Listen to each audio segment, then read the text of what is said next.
You're scrolling through your phone, thumb moving on autopilot. The coffee in your hand is the perfect temperature. A minor victory you don't even register. A car door slams somewhere down the street. A dog barks in the distance. It's an unremarkable Tuesday afternoon, the kind your brain will never bother to file away. Then, the world turns white. It's not a flash. Not really. A flash is lightning, a camera, something quick. This is a presence, a light so impossibly, violently bright it feels like it's happening inside your skull. It's brighter than the sun, a billion-watt detonation that erases every shadow. Your hand flies up to your eyes, a reflex so late it's pointless. Through your clamped lids, the world is a searing, hellish red. You don't understand it yet. But this is the moment everything ends.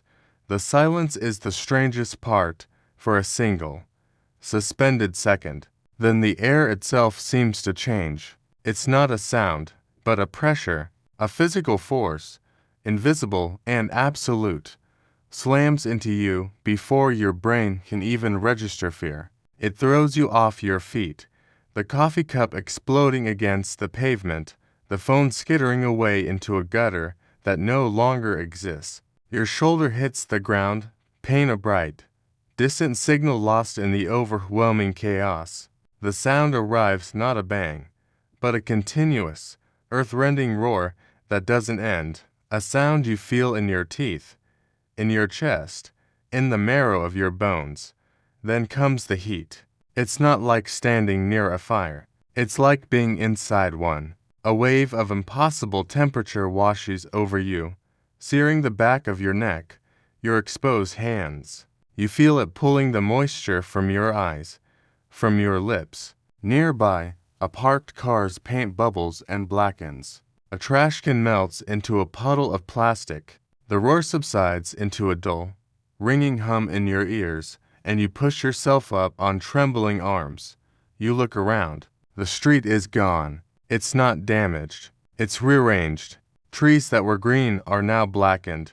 Leafless spires. Buildings that stood for decades are piles of smoking rubble, their geometry reduced to chaos. A bus lies on its side, its windows blown out, a smoldering carcass. The sky, once blue, is now a bruised, swirling mass of black and gray.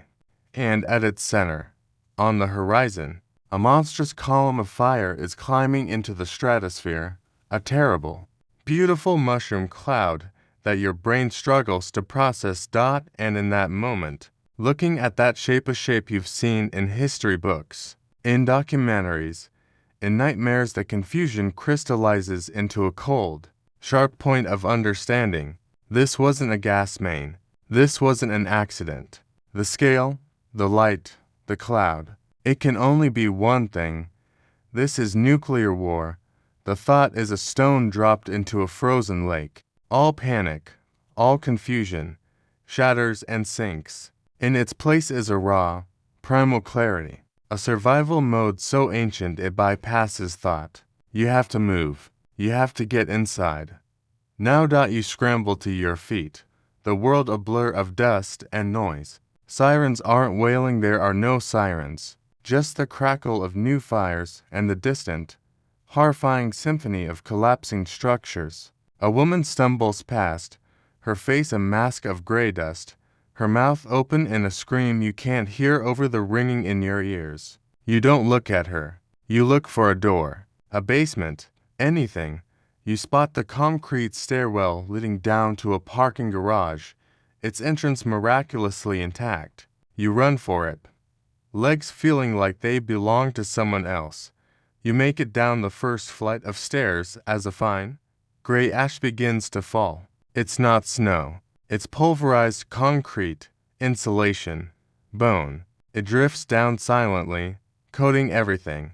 You find a corner, deep in the concrete tomb, and huddle against the cold wall. Your breath is ragged, your hands shaking. You survive the blast. You survive the heat. But a deeper fear is already coiling in your gut. It's a fear of something you can't see, can't fight, can't outrun. A silent, invisible poison that is even now drifting down from that terrible cloud. The most dangerous part is the one you can't see. Hours later. You don't know how many.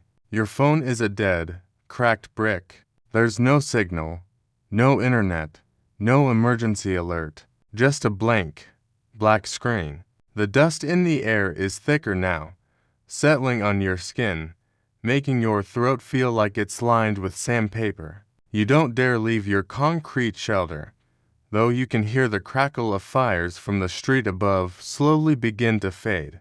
The chaos has given way to something worse. Silence. An unnatural, heavy quiet. No birds, no cars, no distant hum of the city that was, just moments ago, alive. You are alone in a pocket of stillness, a single point of consciousness in a dead world. The shock begins to fray. Its protective numbness recedes, and the reality rushes in to fill the space. No one is coming. There is no rescue.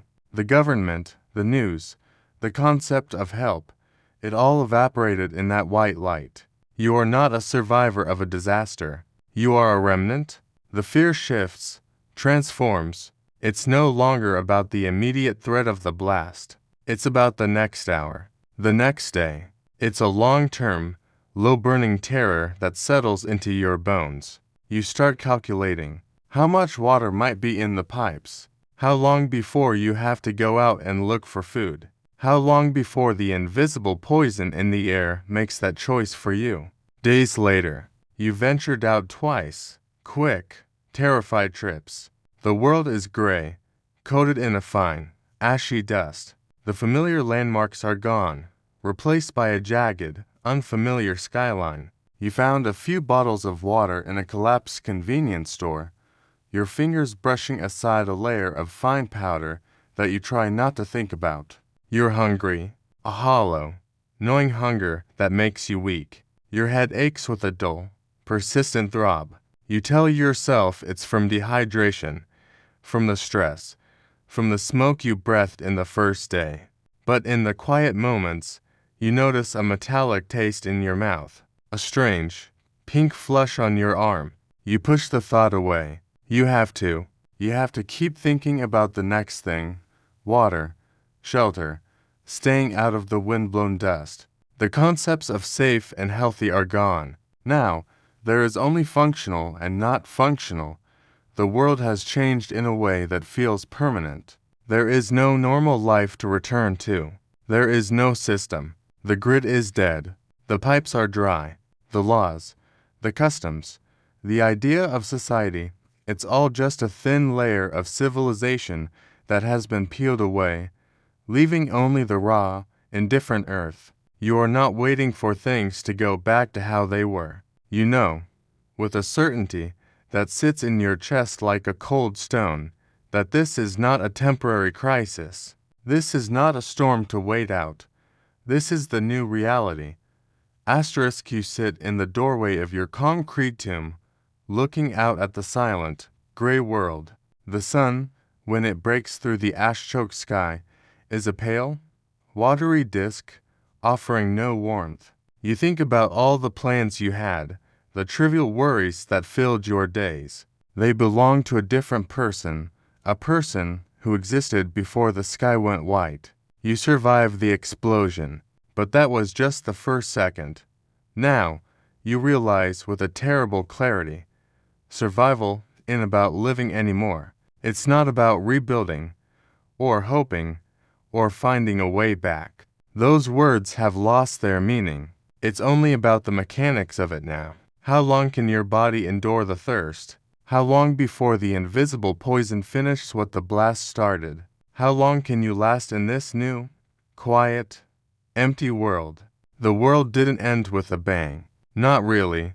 The bang was just the beginning. It ended slowly, in the days after, in the silence, in the dust. It ended in the quiet acceptance that the life you knew, a memory that will soon die with you. You pull your knees to your chest, the taste of metal heavy on your tongue, and you wait. Not for a rescue, not for a miracle, just for whatever comes next.